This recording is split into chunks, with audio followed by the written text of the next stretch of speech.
Hey guys, I'm just going to do a quick little video on a couple of little tips on putting a plug, screwing it into the box.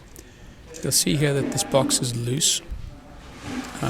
It's screwed in properly to the wall stud, but it kind of swings backwards when you try to put in the screws. So when you just try to put it in, it kind of pulls away. So if you hook it with your finger at the bottom, push the receptacle to the side, like I've done there. When you tighten up the top screw, it pulls the box against the sheetrock, and then you can get in the bottom screw as well. You don't want to over tighten, especially if you're using an impact driver.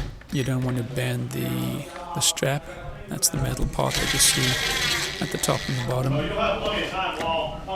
And you'll also notice this is a hospital grade. It's got a green dot at the top. Before you tighten it up too much, you use a level, and you can see how I just put a screwdriver in the side there and push it a little to level it up. Once it's level, you're going to tighten it so it's snug, so it doesn't slide left and right. But you don't want to over tighten, you don't want that strap to bend. So you want to, especially if the box is loose, you need to tighten top and bottom, because as you tighten it, the box will pull in and the bottom will loosen. Now you also want to get it straight with the wall. Sometimes it will be angled a little bit.